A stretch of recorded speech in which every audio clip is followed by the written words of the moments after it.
As life goes on, I'm starting to learn more and more about responsibility. And I realize that everything I do is affecting the people around me. So I want to take this time out to apologize for things that I've done and things that haven't occurred yet, and things that they don't want to take responsibility for. Hello, everybody. I am your host, Jarrett Wilson, and this is the podcast for the dying breed. Today, we are going to be discussing feminism versus equality versus masculism. What is masculism, you ask? Well, it would be the gender opposite of what feminism is. Now, depending on your state of mind and where you stand on what feminism actually is versus what it is, and by that I mean that feminism now isn't what feminism used to be. Feminism used to be about equality for both genders, mainly women fighting for the rights that men had, i.e. voting and sitting in the same places and being treated as equals, whereas masculism is fighting for the rights that men do not have in areas such as child support, visitations, and custody battles, stuff like that, I would imagine. And a lot of people think that feminism is still what it used to be, and it is not anywhere near what it used to be. And my point on this stance is, why do you want to take a side? Why would you choose feminism over masculism? They both want to fight for gender equality, or at least they say they both want to fight for gender equality on both ends of the spectrums, male and female, even though it's feminism. So why gender identify specifically? I think the reason for that is an alternative reasoning behind it. I think that if you are a feminist, you have other motives, such as, yeah, I want equal rights, but I also want a little more.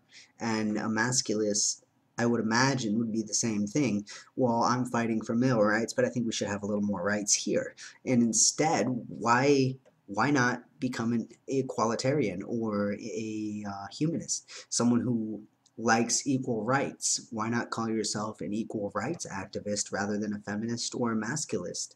I mean, it makes more sense, and to more drive in the point of what I'm saying in terms of feminism and how it isn't the same today as it was back in the bra burning days, I would like to draw some attention to some quotes by some famous feminists. And the first one comes by Robin Morgan, which is someone in the magazine editorial.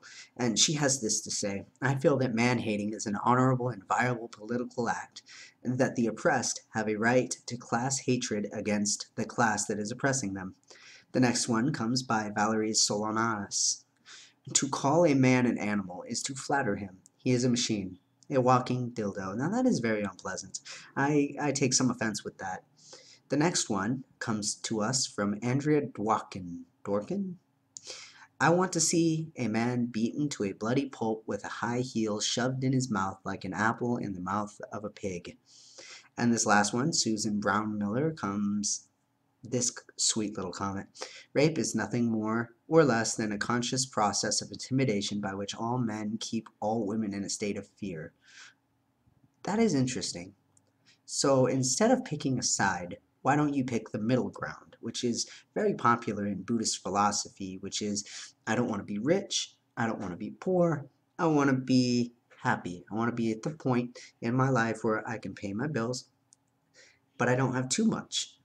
I'm happy. I'm content with what I have. So why not take the middle ground in this situation and become an equal rights advocate? Somebody who fights for both rights without gender identifying a specific side. You are neither for women's rights nor for men's right. You're for equal rights among both genders. Now moving on, another topic I wanted to talk about today was veganism. And if ever there was a controversial subject, veganism seems to have come into open interpretation lately. And by that I simply mean that a lot of people say, oh, I'm vegan, but I eat fish and meat. Well, by definition standards and Harvard Med standards, vegan is somebody who abstains from any type of sentient life, if you will. So anything that moves, breathes, or has a nervous system.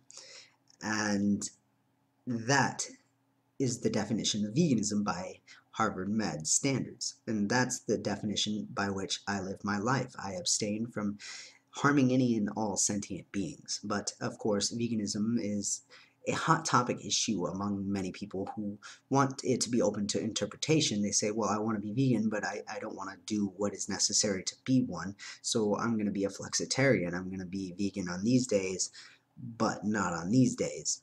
But if I put in under any social pressure whatsoever, I'm going to cave and do what's easier for me rather than do what's right ethically. Now, this is where it gets into a fine line of ethics. You see, each and every one of us have our own set of ethics and what we think is ethical by our definition, but our definition does not comply with everybody else's definition.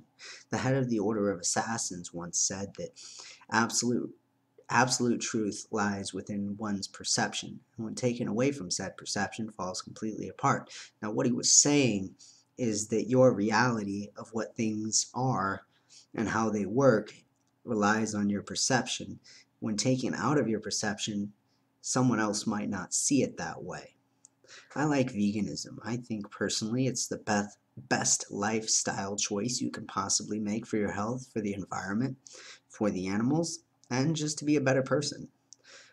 But it is controversial nonetheless, because there's a lot of people saying that it is not healthy and it isn't the best lifestyle. But these facts are easily backed. The facts against veganism are easily backed because we didn't really have the know-how that we do today. Now, although defending veganism can be hard because all the medical backing isn't quite there yet. It is not as full as it is for the meat section, but the meat section is completely driven by bias. That being said, if you do the research and you come to the conclusion that veganism agrees with you, that is great. I think you should fully explore the possibility of going vegan. If it doesn't agree with you and it doesn't make sense to you, well, that's okay, but at least consider the possibility and maybe even try it out. Try dedicating a day or two to it, and you might see some significant improvement. You might feel better those days, or you might not feel better those days. It's all up to you whether you want to go vegan or not. But again, at least keep an open mind to the possibility that there are other alternatives to the way you eat and the way you act and the way you go about your daily life. For example, you might buy a burger, buy it less. Don't buy a burger, buy a banana, buy an apple, buy an apple pie, something like that. Do something different that incorporates veganism slowly into your life, and you'll notice you will feel better. And on top of that, it's just an overall better lifestyle choice for you. So I know this kind of rambled on a bit, and I hope you guys have a wonderful day. And if you have any subjects you would like me to discuss, please let me know. And until then, let me reiterate, you do not have to listen to these podcasts. You can go outside, you can enjoy the day.